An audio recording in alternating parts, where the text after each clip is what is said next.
Hoje vamos tratar da busca e apreensão. A busca e apreensão é uma tutela provisória, com característica de urgência, mas de urgência mesmo, em razão da importância que ela tem no nosso cenário jurídico, muito embora o legislador de 2015 ele se refira à busca e apreensão de forma específica apenas e tão somente com relação à efetivação de decisões judiciais que imponham a obrigação de entregar ou restituir coisas. Mas se formos olhar atentamente a parte final do artigo 301 do próprio CPC, vamos observar que nada impede ao obreiro do direito, ao profissional do direito, a interposição de qualquer outra tutela que anteriormente era tida como típica, e que detenha essa natureza cautelar. Em especial que pleiteie a busca e apreensão em casos específicos, em face da gravidade do risco que envolve o objeto pedido. Um dos exemplos clássicos é a busca e apreensão de crianças e adolescentes que corram risco porque aqueles que não detêm a sua guarda por alguma razão se negam a devolvê-los. Outra utilização, por exemplo, de produto pirateado como software em empresas,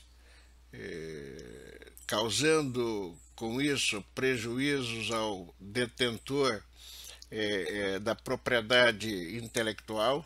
Então, é uma figurinha dentro do nosso cenário jurídico deveras importante. Então, é uma figura que está viva, é uma figura sempre atual. Não vamos falar agora da busca e apreensão relativa a veículos, porque tem uma lei própria e mais à frente conversamos especificamente com relação a essa situação.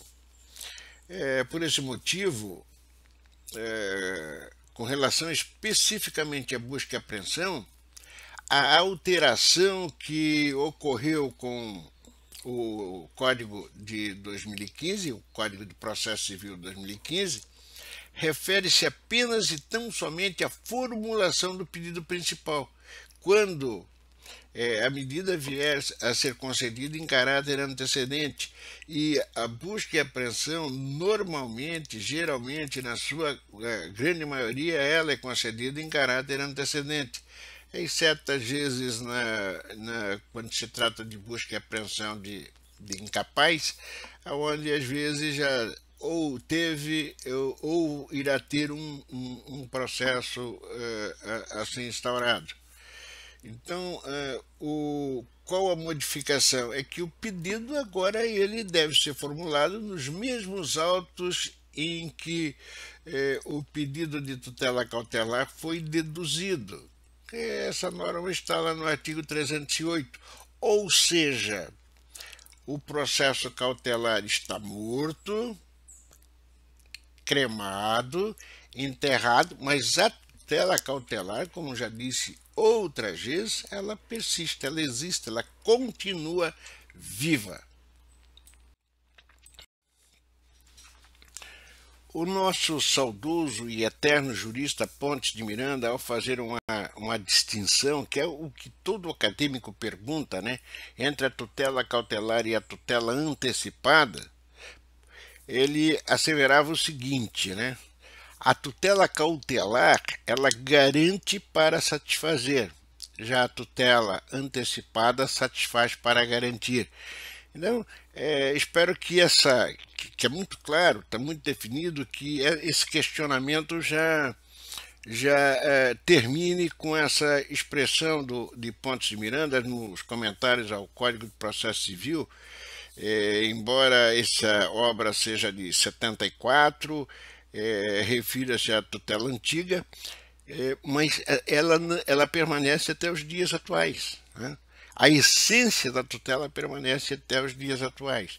Então vamos por tópico um a um, dissecar para vocês essa figurinha jurídica que é importante, mas que infelizmente ela não vem conceituada e dissecada no nosso ordenamento processual civil em vigor, o que acaba sendo um problema para o profissional do direito e até para o acadêmico no estudo, que dificilmente se encontram obras especificando ou dissecando a figura como um todo. Então vamos lá, como conceito, nós diríamos que busca e apreensão é a diligência policial ou judicial, que tem por finalidade procurar coisa ou pessoa que se deseja encontrar para trazê-la à presença da autoridade que a determinou. Policial, por quê? Porque, em regra, a natureza jurídica dessa tutela ela é criminal. Mas, dada a sua importância e a sua eficácia, ela foi adotada por outras áreas de direito. Então, se encontra no direito empresarial, no Código Civil, no Código de Processo Civil, no Código de Processo Penal. Então, os senhores vão ver essa figura é muito ampla, é muito extensa, em várias áreas de direito ela se comunica, né? Por isso, então, é diligência porque é procura. Se é determinada por autoridade policial ou pelo juízo criminal, se diz que ela é uma diligência policial. No civil, então, determinada de forma pelo juiz, sempre judicial. O objeto da busca e apreensão pode ser, letra A, pessoas, lembrando que não é qualquer pessoa, é óbvio que pode ser objeto da busca e apreensão, sempre absolutamente incapaz, e só se justifica essa apreensão para fins de guarda e proteção, porque ao contrário seria considerado uma apreensão ilegal, de ilegal constrangimento, né? Então há que se ter cuidado. Então, pessoas sempre absolutamente incapazes e só se justifica para os fins de guarda e proteção, sob pena de ilegal constrangimento. Letra B, coisas. Podem ser como coisas, livros em circulação decorrentes de plágio, direitos conexos de artistas, direito de imagem, reprodução fotográfica, direito autoral, propriedade intelectual, softwares, né? Aí que nós sabemos que se forem fazer uma busca dentro do nosso judiciário, vocês vão constatar um número elevado de busca e apreensão envolvendo cópias de produtos pirateados de software, né? Microsoft cita-se como exemplo porque ela sofre muito com isso.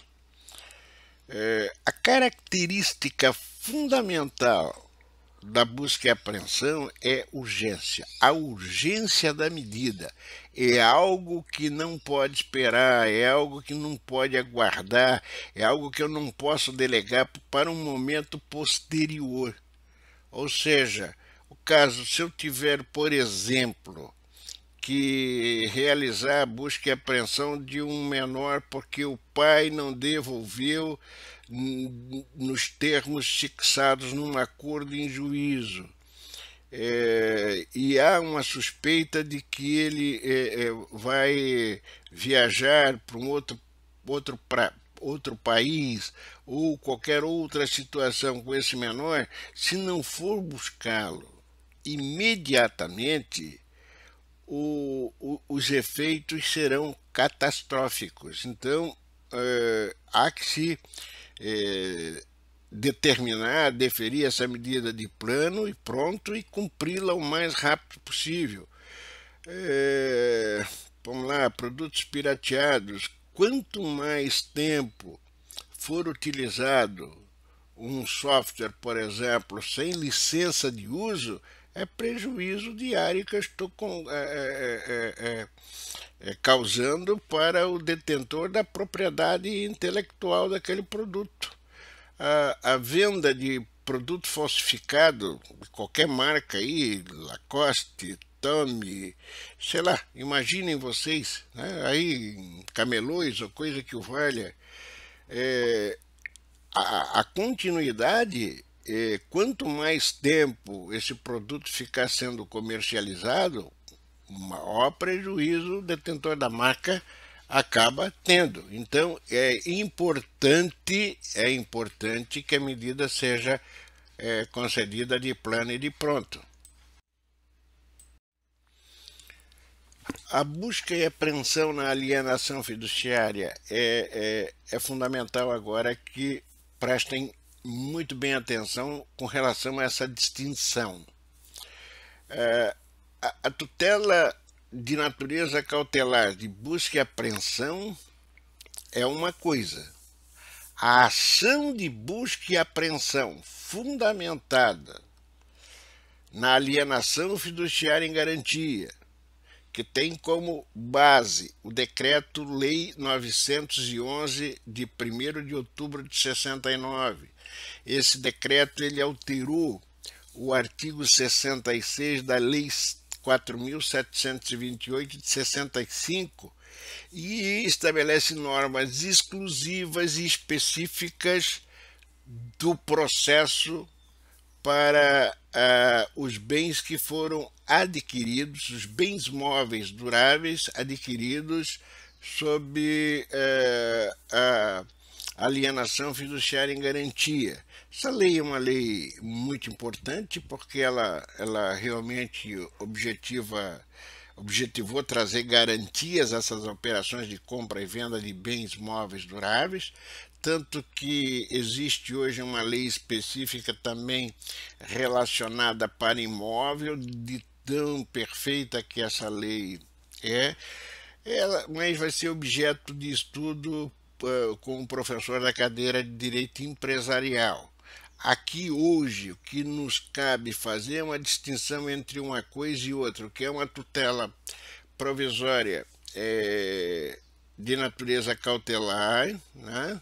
E o que é a ação de busca e apreensão, a ação de busca e apreensão é uma ação autônoma. Ela tem começo, meio e fim. Tem lei específica, regras específicas, e o objetivo dela é a apreensão do bem objeto da garantia, em virtude de inadimplência contratual, como acontece com os veículos, né? Que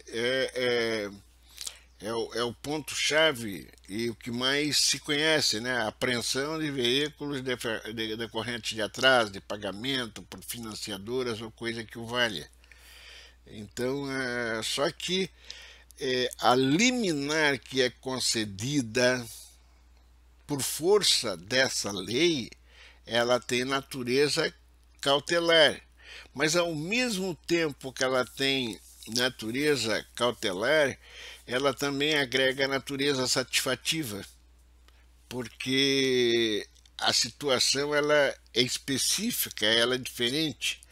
Eu vou até e eu coloco lá no slides a transcrição do artigo 3º desse Decreto-Lei 911/69, para que haja até um entendimento melhor dessa figurinha. Diz esse artigo: o proprietário fiduciário ou o credor poderá, desde que comprovada a mora, na forma estabelecida pelo parágrafo 2º do artigo 2º, ou o inadimplemento, requerer contra o devedor ou terceiro a busca e apreensão do bem alienado fiduciariamente, a qual será concedido liminarmente, podendo ser apreciado em plantão judiciário. Então vejam, essa ação ela objetiva reintegrar o credor fiduciário na posse do bem. Quando do estudo, ou se ainda não tiveram dessa lei com o professor da área, irão perceber que na alienação fiduciária existe a figura tríplice, né? Da posse direta, posse indireta e domínio resolúvel. O credor fiduciário ele tem a posse indireta do bem e o domínio resolúvel da coisa. Ou seja, no caso de inadimplemento, ele se reintegra na posse direta do bem para levar esse bem futuramente à asta pública, aliená-lo, né, e se pagar. Tá? É o que determina essa lei. Agora, para isso existem requisitos, existem normas. A primeira dela é a prova da mora, e a constituição em mora deverá ser feita através de notificação extrajudicial, através do cartório de títulos e documentos da comarca ou da cidade onde reside o devedor. E aí, com a prova do não pagamento, com a prova dessa notificação, a liminar de busca e apreensão do bem, que pode ser, nós falamos aqui veículos, mas pode ser moto, lancha, televisão, geladeira, bem móvel durável. O comum que se conhece com mais frequência, em razão das divulgações, em razão do temor, em razão dos próprios estágios que os senhores fazem em escritório de advocacia, é justamente a busca e apreensão de veículos.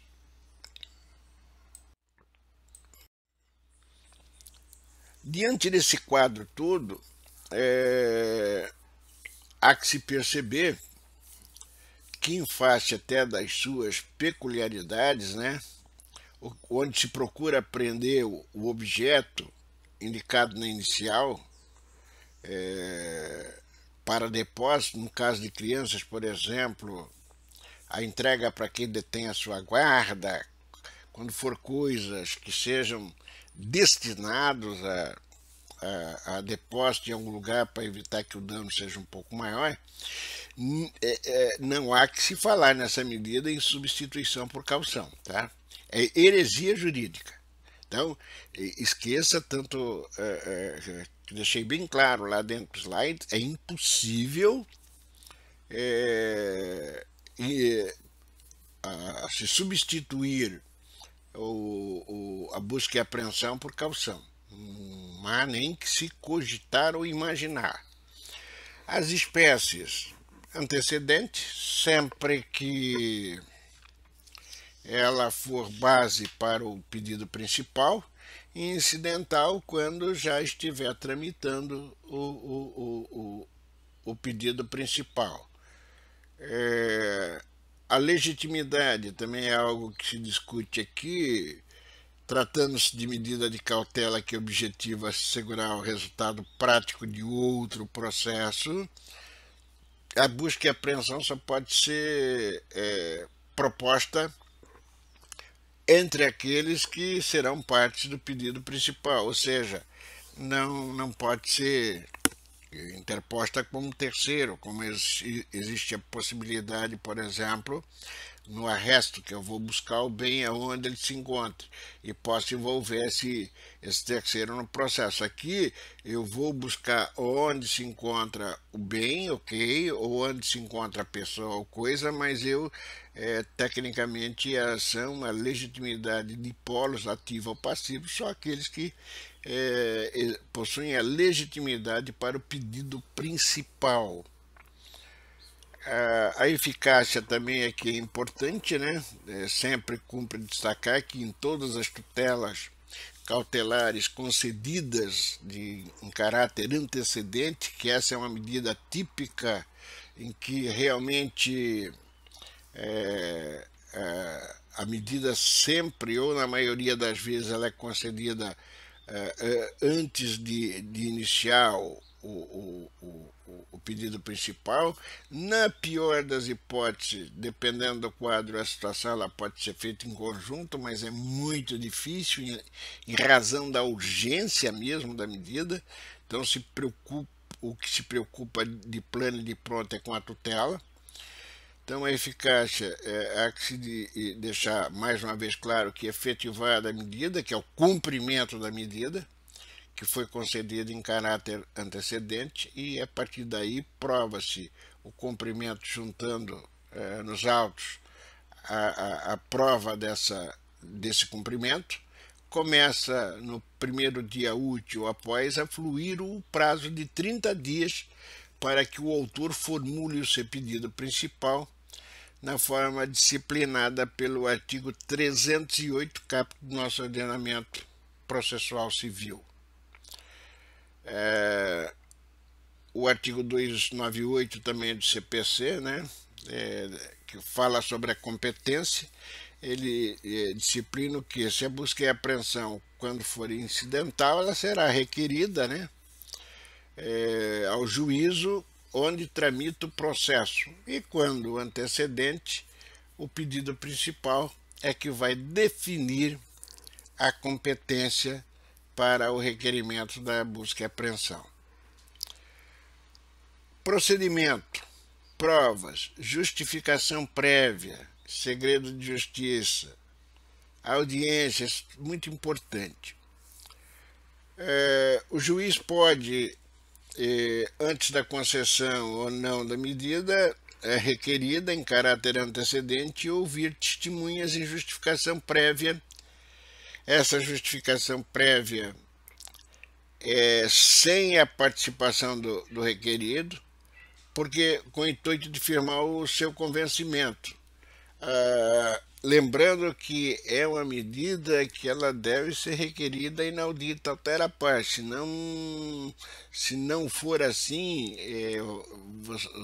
vai se jogar por terra todo o pedido. Busca e apreensão é uma medida que não tem como se fazer sem que ela seja em segredo. Não tem como pedir, dar conhecimento através de citação ao requerido, porque a medida ela não lograria êxito. É bom que se frise. A petição inicial ela deve atender os requisitos dos artigos 305 e 319, e em especial aqui temos algo diferente, né? Então eu vou pedir o que? Diligência e apreensão. A diligência, na minha petição inicial, eu tenho que informar o local onde eu quero que a diligência seja realizada. Vamos lá, se for coisa, eu preciso dizer, essa coisa, ela se encontra no endereço tal. O Poder Judiciário não vai entregar um mandado para o senhor oficial de justiça para ficar passeando pela cidade em busca de um eventual quadro, de uma eventual situação indicada, por exemplo, pelo autor. Ele tem que ser específico. A empresa A, no endereço X, está utilizando cópias pirateadas de software da minha propriedade. Então, eu já tenho um endereço específico. A pessoa, aonde ela se encontra para ser apreendida? Olha, eu detenho a guarda do menor aqui, o pai levou, deveria ter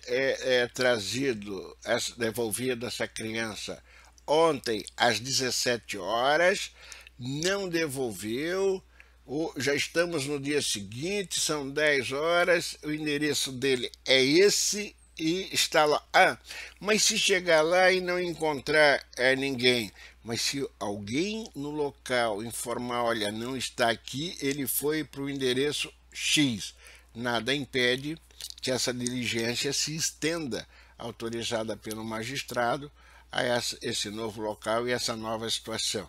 Mas veja, então é importante que a petição inicial indique o local onde a diligência deva ser realizada, assim como o local aonde tanto a coisa quanto a criança deva ser depositada. No caso de criança, entenda-se depósito, entrega a quem de direito. Outro dado aqui importante a ser observado é com relação ao valor da causa. Se for coisa, o valor da causa deve ser fundamentado no valor da coisa a ser apreendida, mesmo que ele seja estimado, mas é ali que tem que se fundamentar. Até porque eu estou falando de prejuízo. E se eu estou falando de prejuízo, eu tenho que informar um quanto. Se for pessoa, obviamente, o valor da causa é inestimável. Na busca e apreensão, volto a frisar, é fundamental, na tua petição inicial, que a tutela seja requerida para ser concedida inaudita altera pars, ou seja, objetivando evitar um insucesso na efetivação da mesma.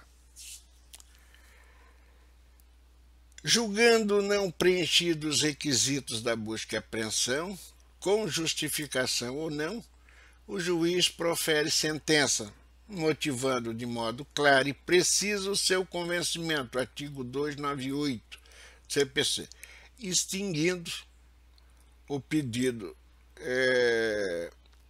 sem julgamento numérico, porque se não está preenchido, a petição inicial ela será indeferida, assim, se indeferido a inicial, tecnicamente houve indeferimento da liminar requerida.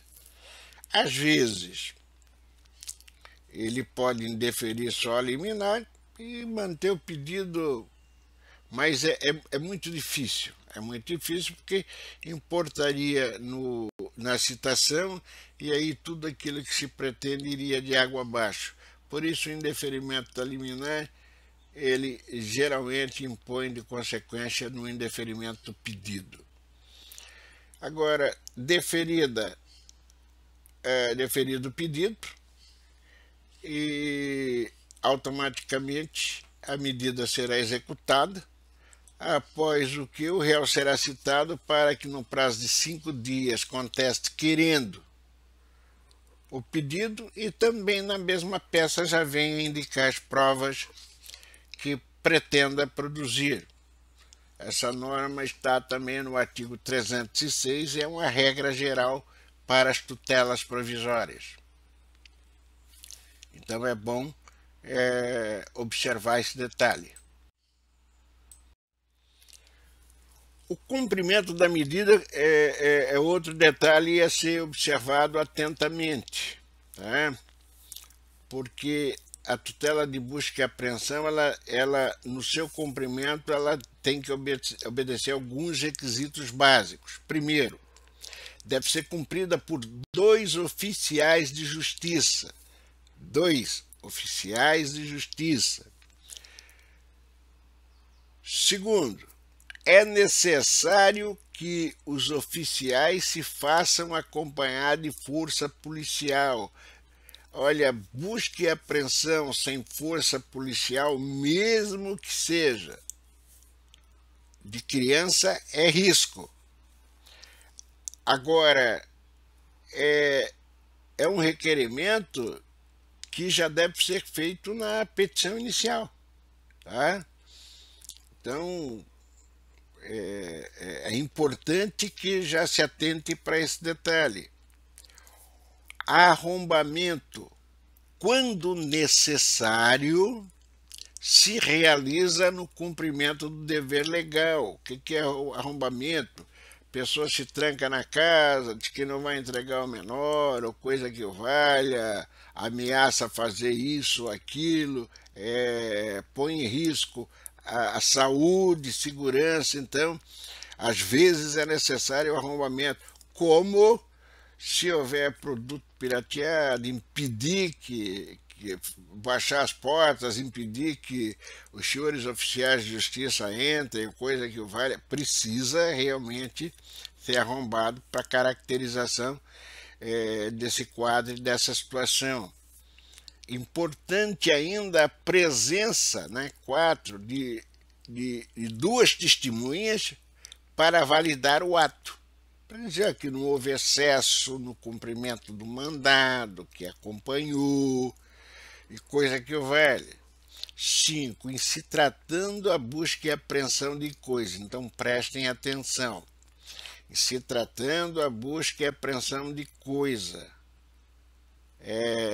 Direitos autorais, propriedade intelectual. Deve o senhor oficial de justiça se fazer acompanhar por peritos, pois a ausência dos mesmos pode invalidar o ato, pode anular o ato. Por que perícia? Tem muitos produtos pirateados que são propositalmente misturados com produtos não pirateados para enganar, ludibriar os oficiais de justiça na hora da busca. Para não gerar um problema posterior de alegação de que houve uma apreensão indevida, a perícia já é feita no local dizendo: isso aqui é pirateado, isso aqui não é pirateado, ou realmente, ou no caso de software, vai lá na máquina, em vez de aprender a máquina, lacrar tudo em uma empresa, verifica já no computador se ali naquela máquina tem algum software pirateado ou não. Contestação e revelia. A contestação do réu ela poderá ser mais ampla possível, inclusive quanto ao mérito, impugnando os requisitos da busca e apreensão. O artigo 307, já nos repetimos aqui em outros trabalhos, ele diz que, não sendo contestado o pedido, os fatos alegados pelo autor presumir-se-ão aceitos pelo réu como ocorridos, caso em que o juiz decidirá dentro de 5 dias. Se o pedido for contestado, no prazo fixado em lei, também aqui, observar-se-á o procedimento comum, regra contida lá no parágrafo único do artigo 307. O procedimento efetivado a tutela cautelar, isso aqui é importante, né, de busca e apreensão em caráter antecedente. O autor terá de formular o pedido principal no prazo de 30 dias, lembrando que esse pedido, como já vimos em estudos anteriores, deverá ser apresentado nos mesmos autos em que foi deduzido o pedido de busca e apreensão, artigo 308 lá do CPC, e lembrando que a apresentação do pedido principal também consta da parte final desse dispositivo, não importa em recolhimento de novas custas, até porque essas já foram quitadas por ocasião da tutela provisória. Ainda o parágrafo 1º do artigo 308 diz que nada impede ao autor que venha a formular o pedido de tutela provisória de busca e apreensão em conjunto com o pedido principal. Mas, como eu já disse anteriormente, é muito difícil, e não digo impossível, porque impossível em direito algumas coisas não existem, em razão da complexidade, da gravidade do fato. Não há como, em razão da urgência ter como preparar um pedido principal já de plano e pronto, sem os devidos cuidados, quando na busca e apreensão o risco de lesão é iminente, né? Então precisa realmente a medida ser concedida o mais rápido possível. A sentença ela tem característica de decisão interlocutória, até porque limita-se na concessão da tutela, e cuja finalidade específica é evitar risco de grave lesão ao direito do autor. Contudo, olha, pode-se afirmar que essa sentença específica, né, de busca aprolatada na busca e apreensão, ela tem natureza jurídica mandamental e executiva, né? Então vai lá, pega e aprende. O recurso cabível é o agravo de instrumento, fundamento no artigo 1015, inciso 1 do nosso ordenamento processual civil em vigor.